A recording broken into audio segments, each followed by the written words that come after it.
listener. This is Martha Deathstone with her mystery stories. You found a good one, didn't you? Very, very good. We will begin our mystery story in just 1 minute. Oh, we have a delightful tale to tell. Yes, make yourself at home.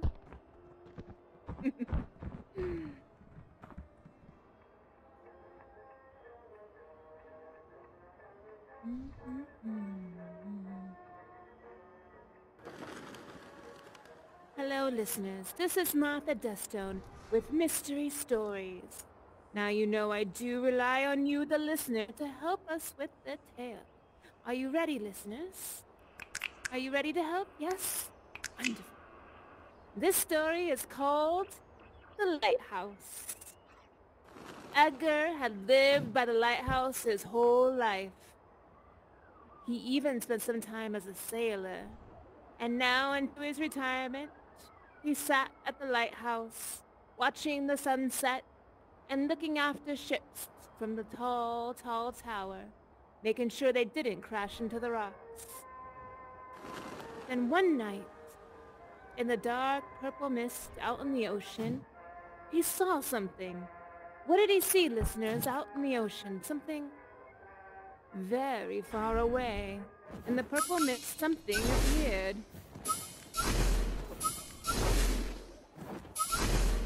Yes.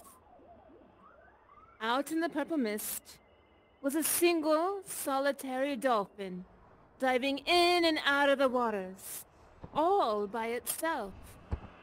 How lonely, he thought. They usually travel as a pack. But one single dolphin by itself, for him, was quite sad. Edgar waved to the dolphin, but of course the dolphin couldn't see. He was too far off. But he wished the dolphin well and hoped that the dolphin would find its pack. Edgar decided to take a walk down to the beach. He walked across the sands and... oh, he found some...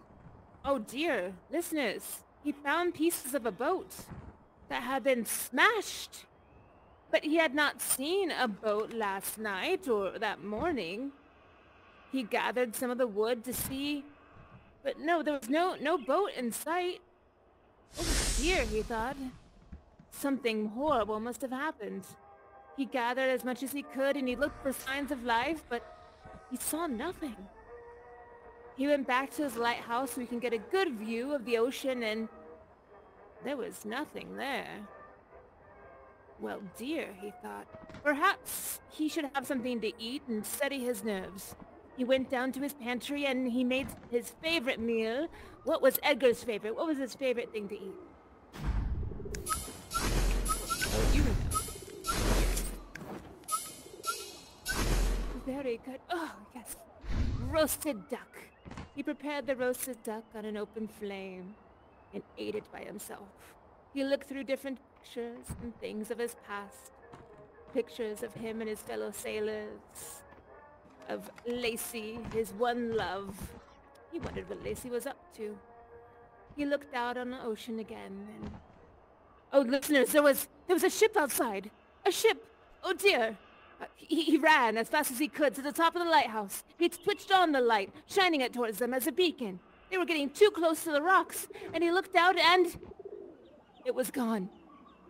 Listeners, the ship was gone. You know what? It was probably the roasted duck. You know, maybe he didn't cook it all the way. He was just seeing things. Perhaps. He took a deep breath and steadied himself at his age. Perhaps he just needed to take a nap. Yes, he grabbed his pillow, put it on his bed, and laid down and began to have a nice dream, and his dream turned into a nightmare. And in his nightmare appeared to him, coming closer and closer. What was it? Something was coming to him in his dream. Oh dear. No! It was a hideous jar. The jar opened and green slime began to fall out. It smelled putrid.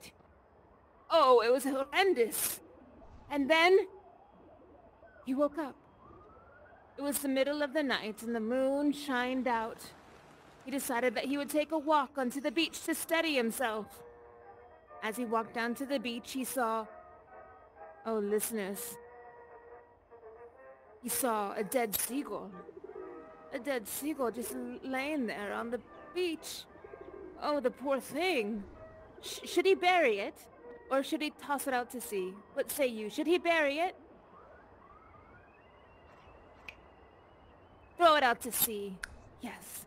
He took the bird into both hands and waded into the water and let it go and drift away into the ocean. The ocean carried it far, far away.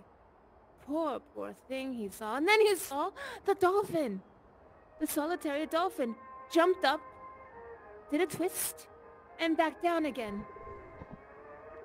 Oh, hello, he shouted to the dolphin. And the dolphin peeked up at him.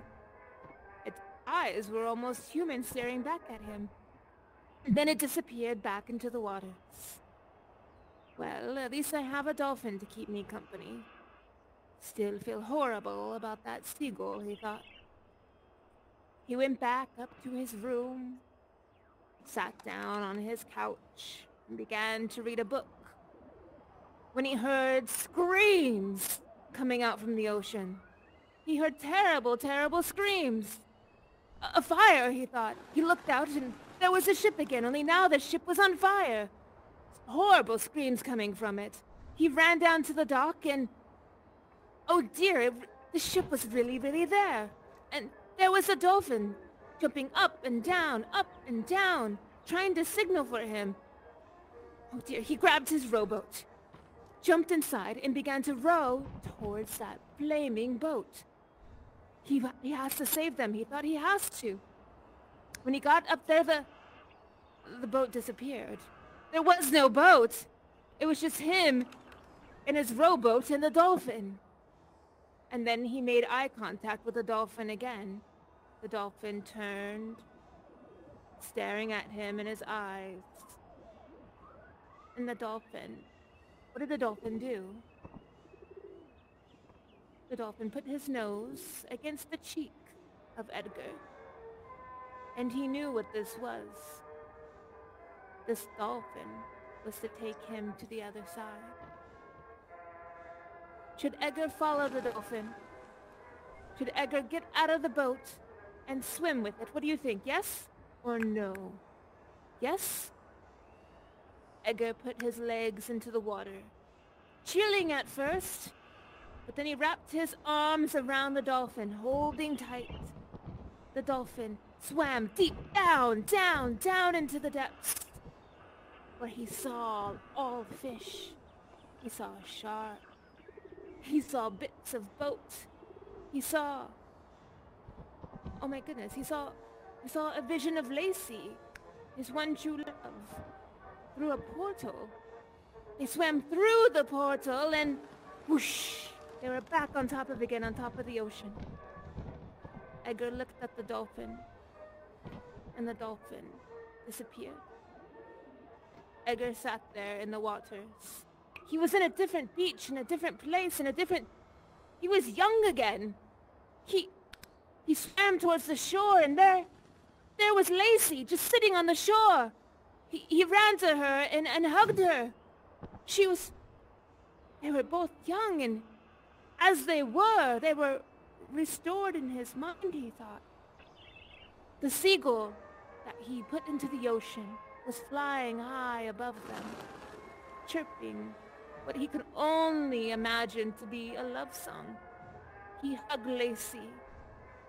Now, he wasn't sure if this was the end or if this was a second chance. But he wasn't going to question it, no. He was going to take this opportunity to be happy. Happy once more. The end! Bravo, listeners! Bravo! That wasn't a sad ending, that was a happy ending, I think. But I guess it's up to each of us if we want to interpret it, if he was, actually dead with Lacey, or if he was given a second chance of life. What say you? Do you think it was a second chance? Oh no, you say death? You say second chance? Oh, bravo, listeners. Well done. I choose to think that this was a happy ending.